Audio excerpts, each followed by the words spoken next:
Hey babe, I need you to know that every single word I'm about to share with you comes from the deepest, rawest corner of my heart.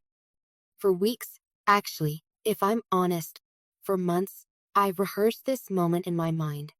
The exact way I'd sit across from you, the precise tremor in my voice, the weight of the silence between us as you searched my face for any hint of untruth. Some nights I lay awake constructing entire dialogues, imagining your questions, imagining how I might look away and then gather the courage to look back, hoping you wouldn't see the fear hiding in my eyes.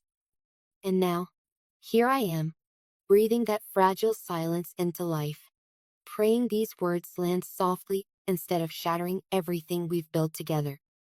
You deserve the complete truth, not the polished version of me I crafted one careful anecdote at a time, but the me who stumbles, the me who hides, the me who sometimes believes she isn't worthy of the very love she holds so gently in her hands.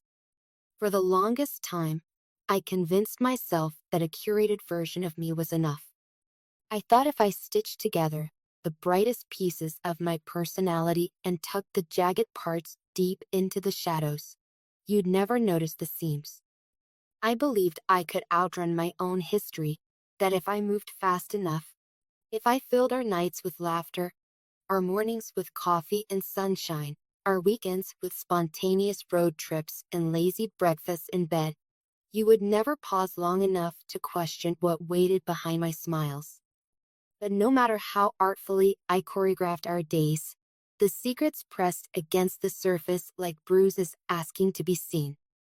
Sometimes, when you pull me close and whisper that I was safe with you, my heart would hammer so loud I was sure you could hear it because I wasn't safe with myself. I carried a house of mirrors inside me, each reflection warped by old fears and older guilt. I told myself I had good reasons for keeping silent, reasons like protecting you, protecting us, or it's not the right time. But the truth is silence can become a cage, and I locked myself in long before I ever met you. I want to walk back through the most fragile rooms of my past so you understand why I built so many walls. Some of those rooms are messy, littered with half-finished dreams and promises I never learned to keep, not even to myself.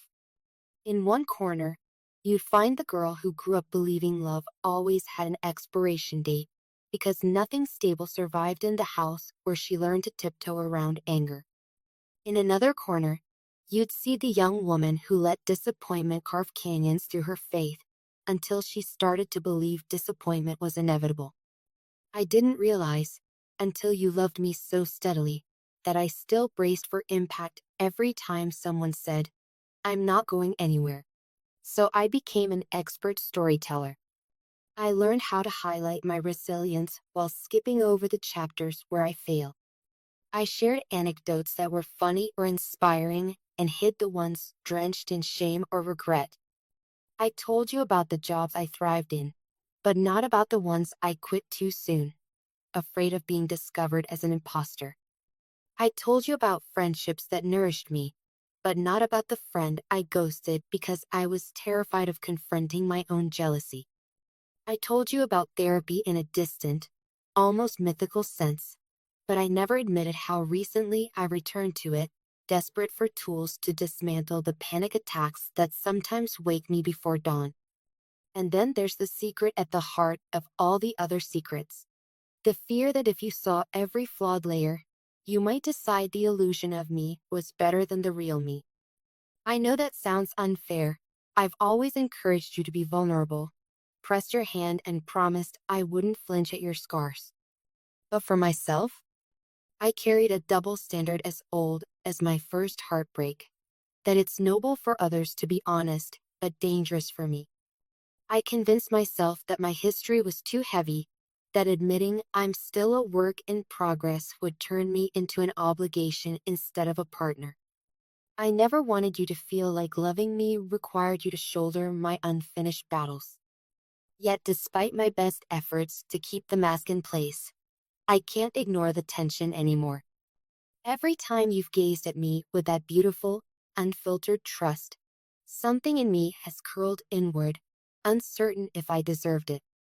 Each time you said, I love you, every part of you, I felt like a thief accepting treasures I wasn't entitled to keep. There's a moment, maybe you've noticed, right after you speak your affection, when my smile falters for half a second. That's the instant I wonder, would you still say that if you knew everything? I'm done wondering. I'm done rehearsing excuses. I'm done living in a split-screen life where one half tries desperately to move forward and the other half remains chained to secrecy. So here is the honest, unedited reel of who I am. I battle anxiety in ways I rarely admit. I've mastered functioning through it, showing up to work, cracking jokes at dinner, planning vacations. But some mornings begin with a fist around my chest, and everything from brushing my teeth to checking my email feels like wading through quicksand. On those days, I perform normalcy until I'm alone again, sink to the floor, and let the trembling pass. I never told you because I thought my quiet storms would distract from the calm I wanted to offer you. I carry debt, not unimaginable, but enough that it hums in the back of my thoughts when we talk about traveling the world together. It stems from a season when I chased a dream without a financial safety net, and then was too embarrassed to ask for help when the dream crumbled. I crafted narratives about why certain opportunities slipped away, omitting the part where my bank account kept me awake at night. I sometimes shrink myself around people who remind me of the authority figures who once dismissed me. You've seen hints of it when I nod along in conversations where I actually disagree. You've asked, are you okay? Later, noticing the hesitation in my voice when I said everything was fine. It traces back to a college professor who told me I'd never make it in my field because I lacked the backbone. Every time I raise my voice in a crowded room now, that old sentence echoes, and I'm terrified someone will confirm it. Most painful of all, before you, I ended a relationship by disappearing instead of explaining. I justified it with a laundry list of grievances, but at the root was my inability to face conflict. Ghosting someone haunts you. Prompted by shame, I invented a cleaner version. I told casual friends we wanted different things. I never told anyone, including myself, how deeply I still regret walking away without closure. What if I become that person again, my mind tormented? What if flight, not fight, is my default? These questions brew quiet guilt none of my smiles could disguise forever. That's the me I've hidden. The anxious, indebted, sometimes fragile, conflict-avoidant me. I'm sharing because I love you more than I fear losing you. You once said relationships are sanctuaries built on candor, and I want ours to be the safest sanctuary we know. It would be easier to keep performing. It would require fewer tears, fewer awkward pauses, fewer vulnerable conversations that might end in heartbreak. But I realized that if I kept silent, I'd eventually lose you anyway because you'd be holding a hologram, not a living, breathing partner who trusts you with her shadows.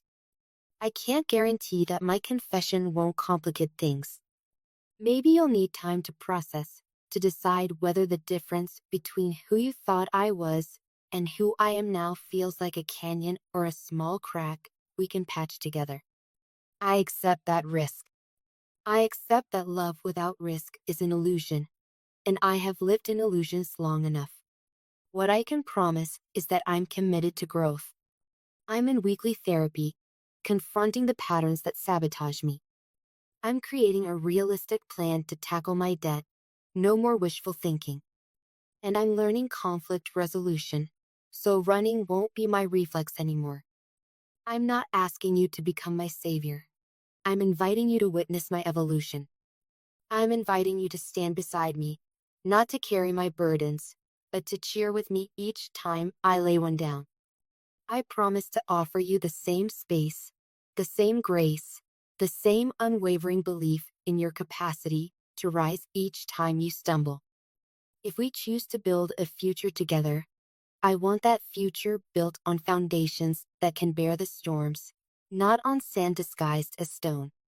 So, here, take my truth. Feel its weight. Turn it over in your hands. Hold it up to the light.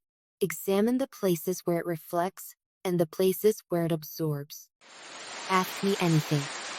There are no questions too sharp, no details I'll flinch from. You deserve every answer. You deserve more than rehearsed lines. You deserve my trembling honesty and my steady devotion in equal measure. And once your questions are asked, once the air between us is heavy with unvarnished reality, I hope we can breathe together. Maybe that breath will feel different, richer, because it isn't shared through a filter. Maybe it will sting at first. But I believe, with every beat of my imperfect heart, that authenticity will taste sweeter than any polished illusion ever could. If you choose to stay, I will meet you there. No masks, no half-truths, just us, building something fierce and resilient from the debris of my confessions. Take all the time you need, love. Whatever you feel in this moment, shock, disappointment, confusion, even anger, is valid. I know trust is fragile, and I'm not entitled to yours simply because I finally decided to speak. All I can do is keep showing up, day after day, matching my words with actions until trust becomes the air we breathe again. Thank you for listening, truly listening. Thank you for every quiet evening where you sensed a storm inside me and held my hand anyway. Thank you for believing there was more to me than my fear. I hope my honesty now proves you were right. There is more. More vulnerability. More courage. More love than I ever dared to reveal. Whatever happens next, know this. Loving you has taught me the value of being seen. You held up a mirror and asked me to look without flinching, and finally, I'm ready. No matter where this road leads, whether it guides us deeper into one another or sends us down separate paths, I will always carry gratitude for the way you helped me rediscover my own reflection. With all of me, unfiltered, unfinished, unafraid to be real at last, your partner,